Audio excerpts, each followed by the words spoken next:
Hello and welcome to Tête à Tête, France 24's flagship interview show. Our guest today is Martin Griffiths. He is the United Nations top humanitarian official, and he joins us from Geneva. Thank you very much for being with us.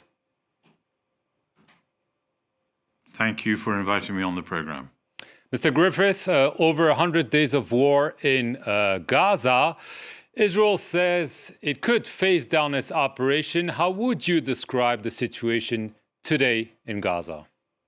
Well, I think I'd describe it as worse than how it is usually seen and usually described, which is quite an astonishing statement to make, given the coverage. But the fact of the matter is that we have some really alarming indicators of the extreme suffering. For example, we have the incredible rapidity of the increase in famine numbers. Moving up towards the 500,000 mark in that category with imminent famine, many of them already in famine. We have hundreds of thousands in the north that we have not been able to reach with aid for some time. We have a compression of population into the south, into the Rafah area by the war, with nowhere to go. We have an inadequate aid flow to the people of Gaza, not to be counted by trucks alone, as I have said publicly elsewhere, but to be also attributable to the extreme difficulties of distribution inside Gaza due to insecurity, due to lack of proper equipment, due to the screening processes on dual use of items which clearly should not be considered dual use, like medicines and so forth. So we have a situation where we can see the desolation of the place, thanks to you and your reporters. We can hear the cries of a generation of hatred being created by this terrible, terrible tragedy.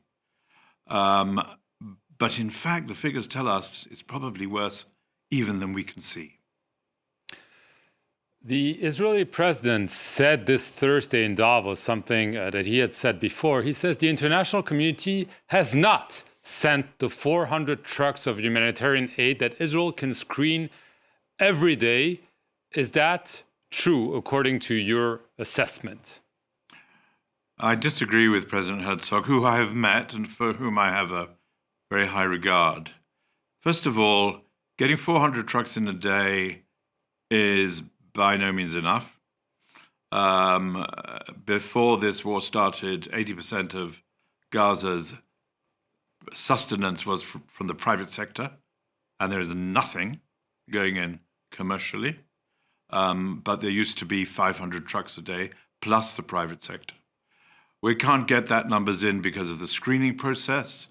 But more important than the number of trucks going in, and I think it's not the right indicator for measuring aid. It is the conditions within Gaza, where we have roads full of unexploded ordnance, where we have people moved from one unsafe place to another, where we have bombing near most hospitals. I think there are possibly 13 out of the total number of health institutions left, even partially active in Gaza, and where we have in the north of Gaza no access at all, apart from a first assessment led by my friend Jamie Goldrick, the head of the UN there last week, as a first step towards providing aid. So we need to have our own staff being present at the screening. We need much better understanding on dual use. We need private sector to send trucks in commercially. We need a much different attitude towards deconfliction and safety of distribution inside Gaza. Now, I'm not saying that's easy to achieve. Of course, I understand all of this is in the middle of a hot war, as we see in other parts of the world as well. So I'm not saying it's easy to achieve those things. But to simply blame the UN for not distributing aid in the middle of one of the fiercest wars going on in the world, under these circumstances, I I respectfully disagree with President Herzog. Israel has stated that its goal is to obliterate Hamas after the gruesome October 7 attacks. But some Israeli ministers have said, well, no, the actual goal is maybe to push the Palestinians out of Gaza. Do you think that this is Israel's objective? Well, I'd love to know what Israel's objectives are, because I certainly don't. And I don't think many of us do around the world. What I do know is that, and I have seen the compilation videos produced about the killings of October the 7th and the taking of those hostages, I do know that that was a terrible act and has created such enormous anger and trauma. And so I understand that reaction. However, I also know from 50 years now of my life spent dealing with conflicts, that to try to eradicate, or whatever word you like to use, eliminate, remove, disarm a group like Hamas as well, as part of the fabric of society in Gaza, in the way that it is being proposed, is simply an enormously difficult and unlikely to be achieved task.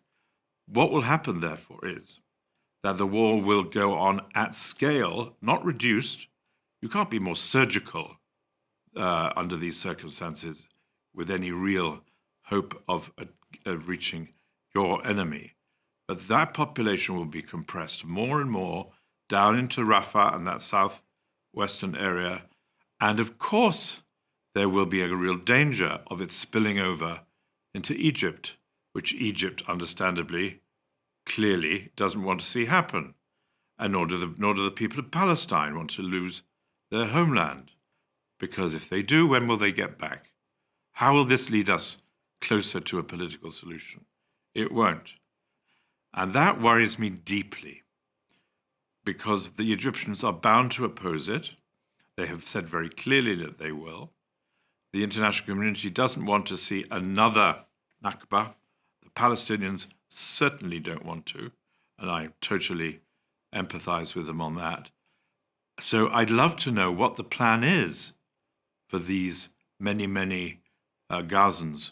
Where are they supposed to live? And who is developing the plans for governance for Gaza, which are so important?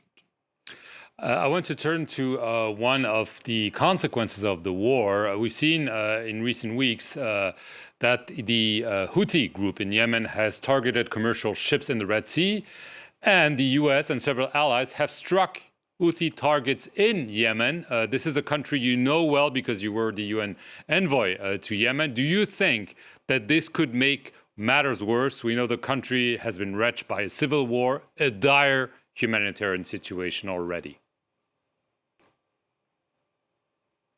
Well, I think the first victims of that Houthi action and then the reaction are the people of Yemen, because as you know very well, the Kingdom of Saudi Arabia and the Houthi movement had come close to agreeing in principle already a ceasefire agreement. At last, after these many years of deprivation and terrible suffering, Yemen has been the largest humanitarian operation in terms of percentage of people needing aid in the country for many years. That's suddenly being snatched away from them. So the first victims, let's not forget, are the people of Yemen.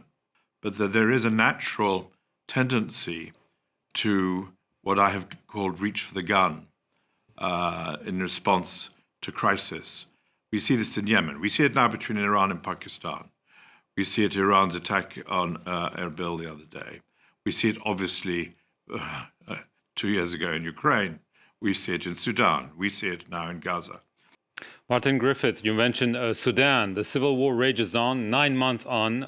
Some 7 million people have been displaced. 25 million, according to the UN, in need of food. And the humanitarian situation continues to deteriorate. How worried are you about Sudan and Sudan's people essentially dying in silence? Well, You know, I'm so glad, Mark, you said that at the end there, because that is exactly what's happening. They are dying in silence. They are dying outside our screens. You have covered it to your huge credit, but it is rarely given international attention because of Ukraine, now Gaza, and so forth. And Sudan is a huge worry for us. We have been attempting in last few months to do a reset on the Jeddah process to get a humanitarian forum going so that we could actually have empowered leadership from those two military parties to negotiate access. When we did have some negotiations taking place in Jeddah 1, you remember back in the early days of this war, we did get, there was literally a week, where we managed to get supplies through to places which we didn't reach. But we haven't been able to reach Khartoum since.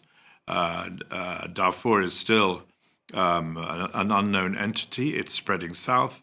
Sudan is increasingly being threatened at its very existence.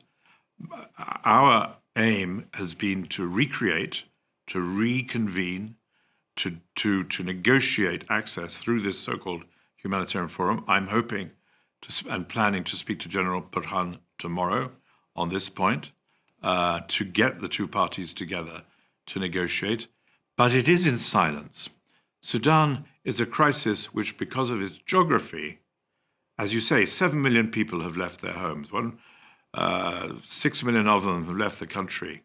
The impact on Chad, on Central African Republic, further west, is documented but not noticed.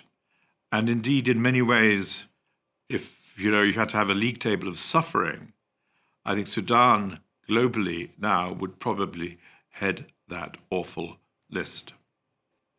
Martin Griffiths, I want to thank you very much for appearing here on France 24 from the United Nations in Geneva. And thank you all for watching this show.